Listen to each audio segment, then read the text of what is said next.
Hello and welcome to a Smurp video, and today we are looking at X-Men issue 11. And this isn't Dortmund's variant, apparently. This is Wernick's, so I guess Dortmund wasn't around this month to achieve this one. Usual synthesis there of Cordyceps Jones. It says when he first appeared, which I actually like that stuff, because if you want to go look, you can go look if you want. Entirely up to you.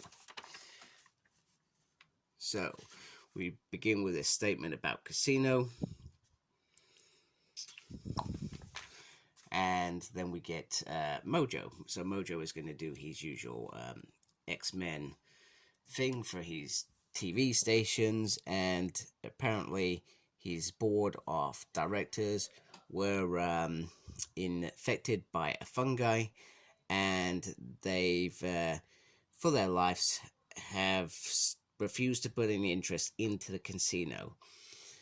And he says, make it look like we're short on Earth. He wants the highest jackpot to be the home of the X-Men and the Avengers. So yeah, I thought it was just a bit weird. Maybe this will add value later in the series, because sometimes that's what happens. So meanwhile, the team of X-ladies have gone to Game World. They have a lot of money and very, very welcomed, which is brilliant. And it's got all the it talks about the 3 different things that they're going to be dealing with, basically.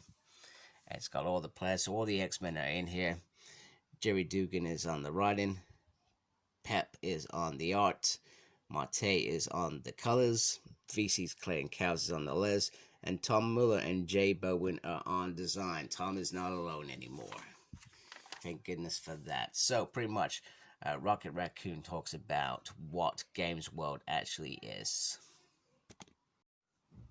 So what Game World is it? So it's a new casino, and if it decides that it doesn't like your world, or your world can make them a lot of money, they destroy it. And then what they do is they plumage, and take everything that they can do, and then they sell it, launder it through their games world, which is fantastic. Well, it's not fantastic, it's quite evil. Evil people. And they also use the people within their casino, they threaten their worlds to get them to be slaves, and it's basically slave labor as well. Very bad people. Very bad people. So there's a couple of things that they have on here. They have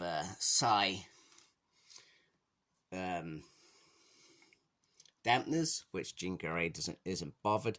However, there are psi alarms, which are a bit more probable.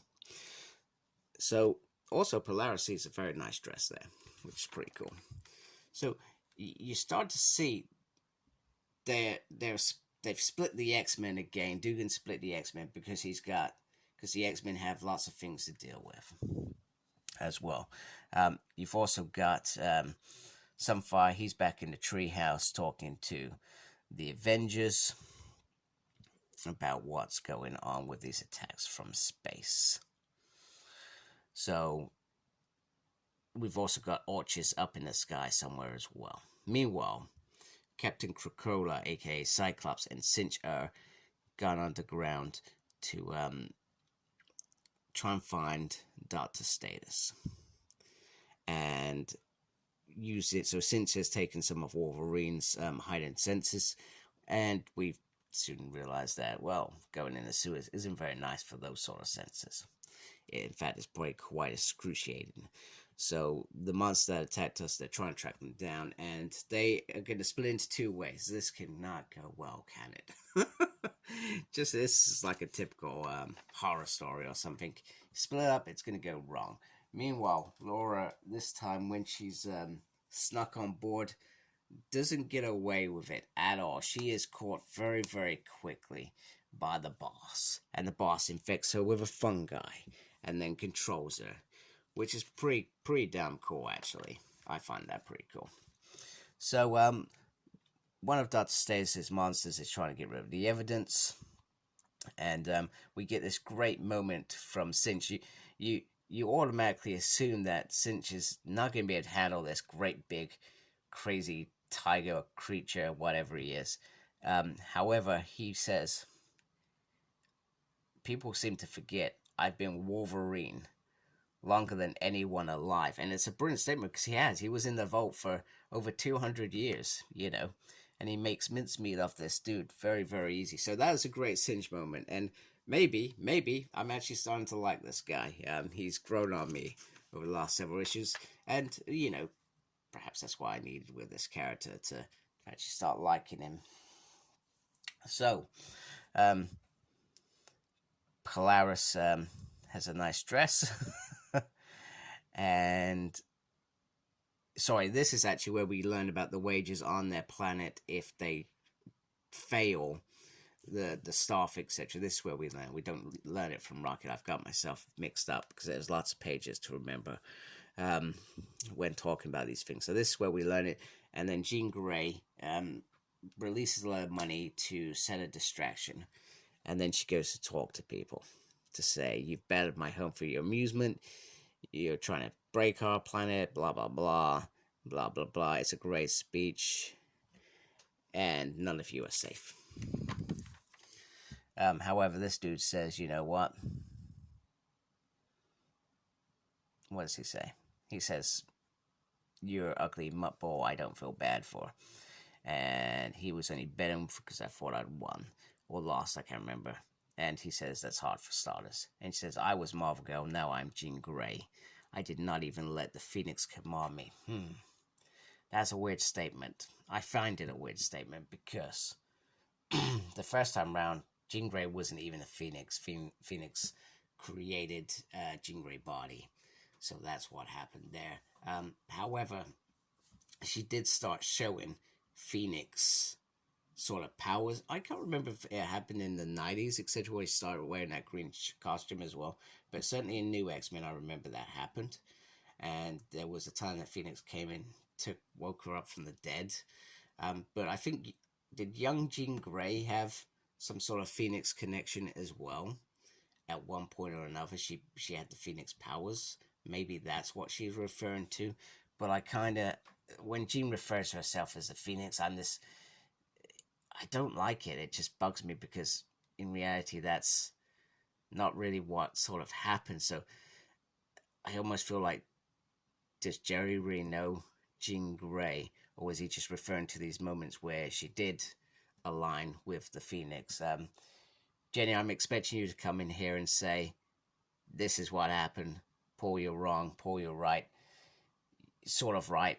I feel like I'm sort of right and sort of wrong at the same time when I'm saying this stuff. But Jenny, I'll wait for you to come in and give me the lowdown with your knowledge on this piece as well. So we get Wolverine is fungi controlled, and she goes to fight Jean. However, Jean Grey is not going to lose, but it's just some sort of gas kind of catches them out, and that's kind of the last bit we see of the ex-ladies in their little fight. And we get a little bit about Dr. Status running a thing here, and this is the second part of it. It can only go wrong for our fearless leader. Let's be honest. He's alone. He's been separated from his partner who he's investigating with, and they're gonna fight.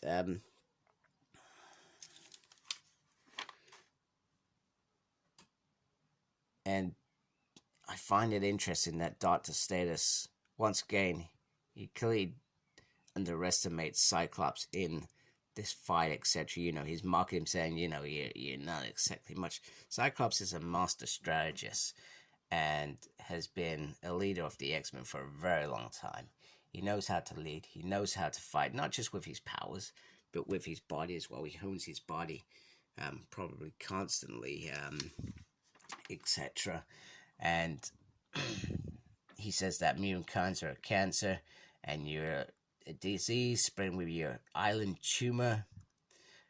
However, he does almost get Cyclops. However, he does a Buffy on us and stops the sword from getting to his face. And then he goes back. I almost feel like I actually saw this picture and thought it was something else.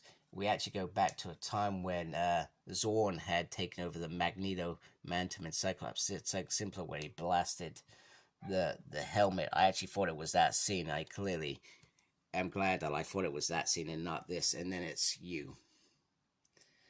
Boom. Surprise. Are we surprised? I was still surprised, even though I'm not surprised.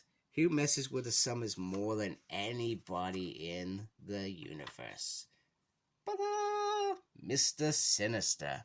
At least I hope it's Mr. Sinister. I feel like it's Mr. Sinister, especially with his little club thing going on his head instead of his little diamond.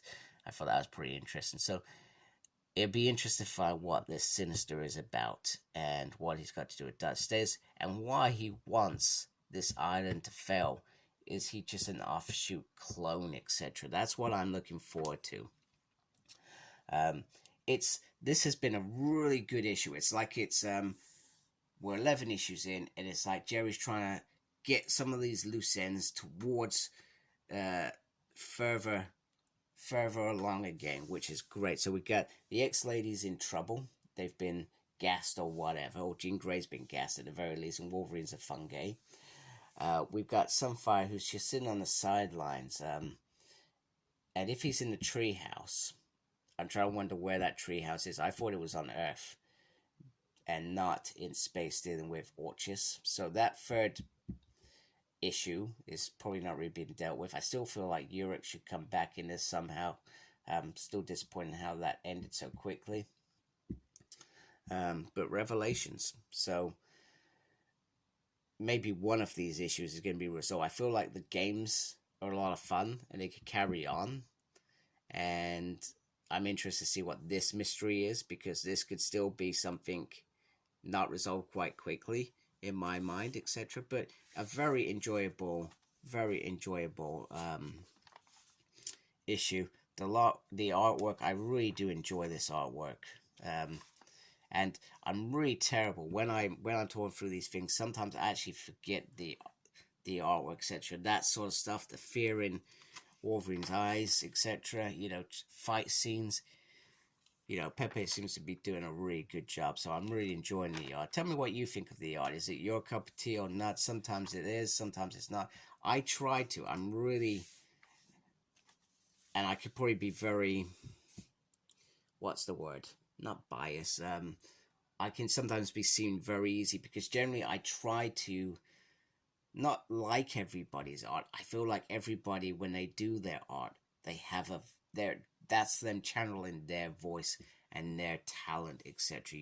My daughter's very good at art. I'm terrible at it. My dad's really good at it. My nan's really good at it, but I'm terrible at it.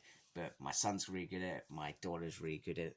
And when I look at my daughter's art, and I hear her sometimes talking about other people at school and this, and this is better and so I think, well, no, actually, your art is your art. You've designed that.